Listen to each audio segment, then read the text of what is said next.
الحمدللہ وحدہ والصلاۃ والسلام علی من لا نبی بعدہ اعوذ باللہ السمیع العلیم من الشیطان الرجیم رب ادخلنی مدخل صدق واخرجنی مخرج صدق واجعلنی من لدنک سلطانا نصیرا۔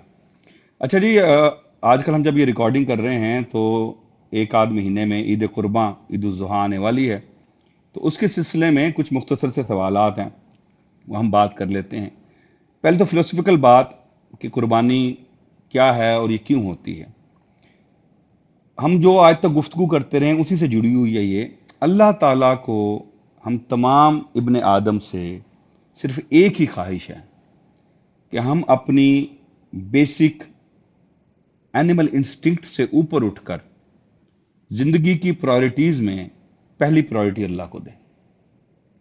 اگر ہم یہ کر لیتے ہیں تو ہم اس امتحان میں جس میں ہم آئے ہیں، جس کو اللہ نے کہا لِنَبْلُوَكُمْ أَيُّكُمْ أَحْسَنُ عَمَلًا، کہ میں جج کروں کہ تم میں سے کون اچھا عمل کرتا ہے، ہم اچھے عمل والی کیٹیگری میں آ جاتے ہیں۔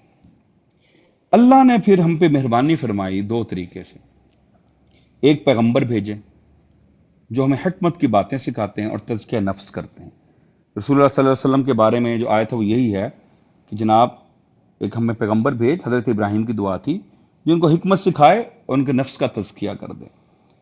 وہ بھیج دیے اس نے، ان کے ساتھ کتابیں، احکام بھیج دیے، جن سے پتہ لگا زندگی گزارنی کیسے ہے، جو ہمارا ایک اور ڈسکشن تھا کہ ہمارا لائف سٹائل کیسے ہوگا۔ دوسرا کام یہ ہوا کہ اللہ نے پھر اس تزکیہ نفس کو انیبل کرنے کے لیے پیغمبر نے بتایا اور کر کے بھی دکھایا۔ وہ کچھ پریکٹسز ہیں، وہ پریکٹسز ایسی ہیں کہ ہماری جو اینیمل انسٹنکٹ ہے اس کو وہ دبا دیتی ہیں۔ میں اس کی مثال ایسی دیتا ہوں جس طرح خدا نہ خواستہ آج کل کے زمانے میں اس کو کوئی الرجی ہو جائے، ڈاکٹر دوا دیتا ہے، وہ کہتی ہے اینٹی الرجی ہے، وہ الرجی کو دبا دیتی ہے۔ وہ پریکٹسز وہی ہیں، وہ ہماری عبادات ہیں۔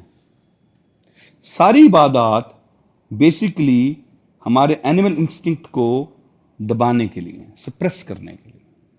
اسی لیے ان کی فریکوینسی ہے، وہ مستقل ختم نہیں ہوتی۔ ایک اور ڈسکشن ہے جس کی وجہ ہے اسی لیے انسان تمام خطا کر سکتے ہیں سوائے ان انسانوں کے جن کو اللہ نے کہا کہ خطا نہیں کریں گے، پیغمبران، کہ وہ ختم نہیں ہوتی، وہ ہمارے اندر ہے۔ اس لیے عبادات کی پھر فریکوینسی ہے، تاکہ جب وہ اٹھنے لگے الرجی پھر آپ دوا لے لیں۔ اگین آج کے زمانے میں اگر آپ دیکھیں خدا نہ خواستہ آپ کو الرجی ہو جائے یا کوئی کسی کو بلڈ پریشر ہو جائے، شوگر ہو جائے، وہ کیا کرتا ہے؟ وہ ایک روٹین کے ساتھ دوا کھانے لگ جاتا ہے۔ ان عبادات میں سے ایک عبادت جو ہے وہ قربانی کی۔ اب اس کی جو کانٹیکس ہمیں پتہ ہی ہے کہ حضرت ابراہیم علیہ السلام سے ہی شروع ہوئی۔ اب اس قربانی کی جو ڈائمنشن ہمیں سمجھ نہیں آتی عام طور پہ وہ یہ ہے کہ بھائی جانور ہی کیوں ذبح کیا جائے، خون ہی کیوں بہایا جائے؟ اس کی دو ڈائمنشنز ہیں۔ پہلی تو یہ کہ بھائی اگر آپ اللہ کے لیے قربانی دے رہے ہیں تو جیسے وہ کوئی کا ویسے ہی دیں گے نا۔ ادخلو فی السلم کافہ، دین میں پورے داخل ہو جاؤ، بات مانو بھائی اس کی، کیونکہ کچھ باتیں اس کو پتہ ہیں آپ کو نہیں پتہ۔ تو اس نے کہا ہے قربانی دینی ہے، جانور ذبح کرنا ہے، خون بہانا ہے تو خون ہی بہانا ہے۔ انا اعطیناک الکوثر فصلی لربک وانحر، اگر اس نے کہا ہے نحر کرنا ہے تو نحر کرنا ہے، آپشن ہی کوئی نہیں دوسری۔ تو اگر آپ نے نحر نہیں کرنا تو پھر آپ کیسے کہہ رہے ہو کہ آپ کی پرائرٹی اللہ؟ ایک تو بیسک کانٹرڈکشن آ گیا، جس سے وہ سارے معاملات ہمارے دور ہو گئے کہ اچھا جی میں قربانی کے پیسے خیرات نہ کر دوں، میں قربانی سے پیسے سے کسی کی مدد نہ کر دوں، خوراک نہ لے دوں، جناب علی وہ بھی لے دیں۔ لیکن یہ کون سی محبت ہے اللہ کی جس میں اس کے واضح حکم کی آپ خلاف ورزی کر رہے ہیں اور ساتھ میں اس کی مدد بھی کرنے کی کوشش کر رہے ہیں؟ یہ نہیں ہوتا۔ اوبیڈینٹ ہونا بڑا ضروری ہے۔ ادب پہلا قرینہ ہے محبت کے قرینوں میں، تو نہار ہی کرنا ہے جی، اس کے بارے میں کوئی دو رائے نہیں۔ دوسرا میں صرف بریفلی بتا رہا ہوں، خون بہانا اپنا یا کسی جانور کا، اس کی سائیکولوجیکل امپلیکیشنز، ہم نے اس پہ پورے 2 لیکچر کیے ہوئے ہیں، اس کی سائیکولوجیکل امپلیکیشن ہے۔ میں صرف آپ کو ایک مثال دے دیتا ہوں جس سے آپ کو شاید ریلیٹ کر لیں، تفصیل ڈھونڈ لیجئے گا۔ میں بہت زیادہ کنٹروورسی والے معاملات سے اجتناب بھی کرتا ہوں۔ آپ کے فاٹا میں جہاں قبائلی علاقے ہیں وہاں آج سے 50-60 سال پہلے تک روایت تھی، اب کا مجھے نہیں پتا کیونکہ میں نے یہ سنی تھی مشتاق یوسفی صاحب سے انہوں نے جو زمانہ بتایا تھا 1950s کا بتایا تھا کہ قبیلے کے سردار کا بیٹا جب جوان ہونے لگتا تھا تو وہ روزانہ اس کے رستے میں 100 کے قریب چڑے زندہ پکڑ کے اس کے رستے میں بچھاتے تھے. وہ ان کے اوپر سے چلتا تھا ان کے سروں پہ پیر رکھتے ہوئے، اس کا دل مضبوط کرنے کے لیے. اس سے آپ کو اندازہ ہو جائے گا کہ جو بلڈ بہانے والی اپنا ہے کسی جانور کا، اس کی سائیکولوجیکل امپلیکیشنز کیا ہیں، اور کیوں ہمیشہ سے ہر مذہب میں قربانی کی رسم چلی آ رہی ہے جس میں خون بہایا جاتا ہے. اس سے ایک ضمنی مجھے بات یاد آ گئی، اس پہ ہم گفتگو کریں گے، نوٹ کر لیجئے. ایک ریسرچ یہ بتاتی ہے کہ جو برہمن ہیں ہندو، یہ حضرت ابراہیم کے پیروکاروں میں سے ابراہیمن سے ہوتا بن گئے. اسی لیے ہندو مت میں آپ کو ہر مندر میں خون بہانے کی پریکٹس ملتی ہے. یہ وہیں سے انہوں نے بورو کی، ڈسٹارٹ کر لی، وہ ایک علیحدہ کہانی آ گئی.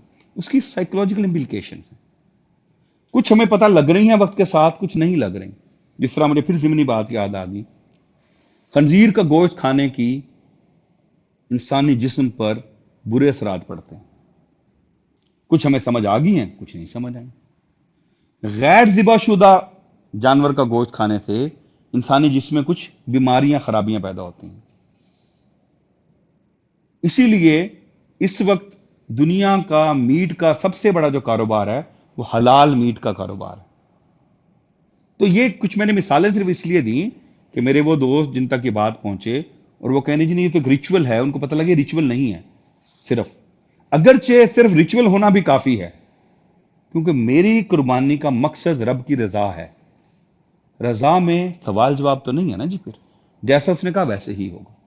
تو نہر ہی کرنا ہے. آپ نہر کے پیسوں کو کہیں اور نہیں لے کے جا سکتے. اچھا، اب اس سے دوسرا سوال آیا کہ نہر کرنا ہے تو اس کے لوازمات کیا ہیں. میری جو دانست ہے اس میں جتنی اللہ کی عبادات ہیں سب کا نصاب ہے. کچھ چیزوں کا نصاب معروف ہے، کچھ کا معروف نہیں ہے لیکن ہے. مثال کے طور پر شروع سے شروع کرتا ہوں، توحید کا اقرار کرنا، اس کا نصاب ہے. عقل ہوش ہونی ضروری ہے. دیوانے سے اٹھ گیا قلم، اس سے نہیں پوچھا جائے گا. نماز نصاب ہے. مردوں کا ہوش میں ہونا، اگین دونوں طرح، ایک عمر ایسی جس میں ہوش آتی ہے، ایک اس وقت ہوش میں ہونا. اس لیے معاف ہے خواتین کا مخصوص ایام میں. تو عام طور پہ سمجھا جاتا ہے نصاب صرف زکوٰۃ کا نہیں، تمام عبادات کا نصاب. زکوٰۃ کا نصاب ہمیں پتہ ہے. روزے نصاب ہے، رمضان کے مہینے میں ہوتا ہے صرف. سفر میں، جو ہم پہلے بات کر چکے ہیں رمضان کے سفر میں، بیماری میں اس کی چھوٹ ہے، ایک خاص عمر کے بعد چھوٹ ہے. اسی طرح قربانی کا بھی نصاب ہے. آپ کو، آپ کے پاس اتنے ریسورسز اس وقت اویلیبل ہونے چاہیے کہ جن سے آپ وہ قربانی کر سکتے ہیں.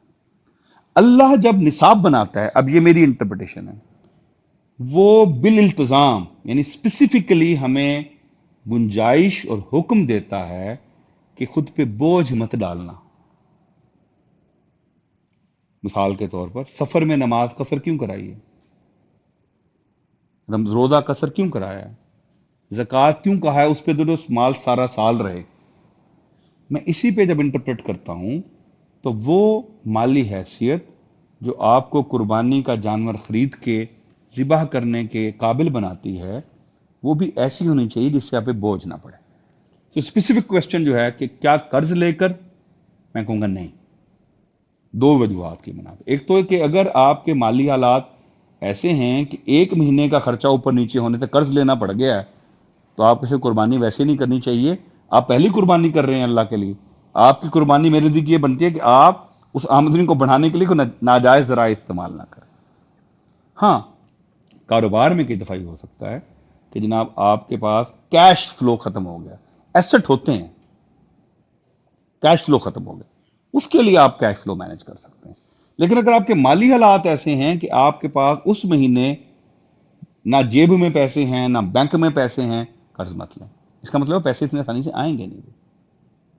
دوسری جو ایک سوال ہے جو کچھ لوگ تشدد کرتے ہیں اور کچھ لوگ نہیں کرتے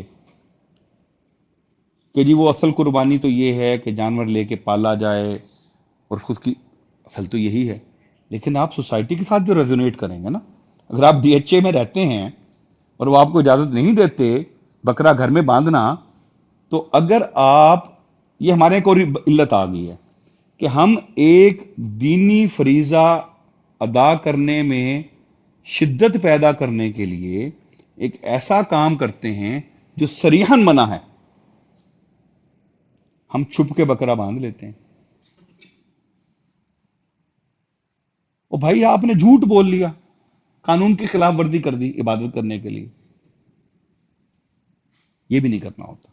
اگین میں پھر واپس، ایسنس کیا ہے؟ اللہ کو راضی کرنا۔ اللہ نے اگر کہا ہے کہ خود پہ غیر ضروری بوجھ مت ڈالو، قرآن پاک کی آیت ہے، مجھے آیت نہیں یاد آ رہی، اس کا مفہوم یہ ہے کہ نہ اپنے ہاتھ اتنے کھول لو کہ کل کو تم ضرورت مند بن جاؤ، اور نہ اتنے باندھ لو کہ کسی ضرورت مند کی مدد نہ کرو۔ شیخ علی حجویر کا واقعہ ہے بلکہ کشف المحجوب میں، کہ آپ نے ایک دفعہ بہت زیادہ صدقات کرنے شروع کر دیے، اتنے کہ اپنے ایسٹس بھی ختم ہو گئے، پھر ادھار مانگنا شروع کر دیا۔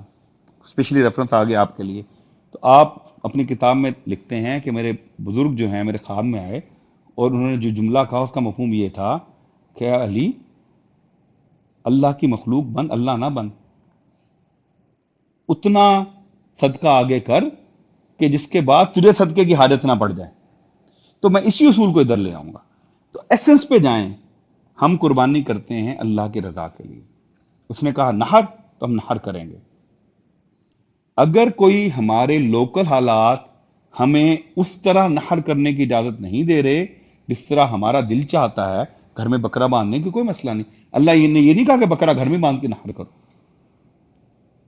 نہ کریں، قرض بھی نہ لیں۔ آخری بات، ہمارے یہاں بڑا رواج ہے دو چیزوں کا، مجھے یاد آ گئی، ایک تا قربانی سے کوئی تعلق نہیں، میں ریکمینڈ کرتا ہوں اور ہم نے کیا ہے، یہ ایسا موقع نہیں ہوتا جو یاد کیا جائے لیکن کیا ہے، خود کریں بھائی، چھری تو خود پھیر لیں، چلیں گوشت آپ کو نہیں بنانا آتا، نماز جنازہ ہے خود پڑھائیں بھائی۔ آپ اگر اپنے بھائی کا، باپ کا، ماں کا جنازہ پڑھائیں گے، جو دعا آپ مانگیں گے وہ قاری صاحب نہیں مانگ سکتے بھائی۔ میں بالکل قاری صاحب کے خلاف نہیں ہے، ان کی جو فیس دینی ہے ان کو دے دیں، بہرحال نکاح کیوں کسی کو بلوائیں جی، اسے کو کاغذ لکھوانا تو لکھوا لیں بس۔ وہ جناب وہ پہلے تلاوتیں ہو رہی، وہ جانے دیں یار، کس کام میں پڑ گئے ہیں آپ، خود کریں، اس سے آپ کو فیل آئے گی کہ میں خود کام کر رہا ہوں۔ نہر کریں، نہر کا کوئی متبادل نہیں، مقصد اللہ کی رضا ہے۔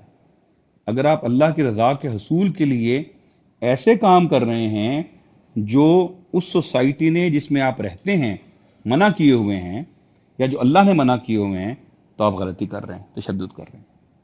وما علینا الا البلاغ المبین۔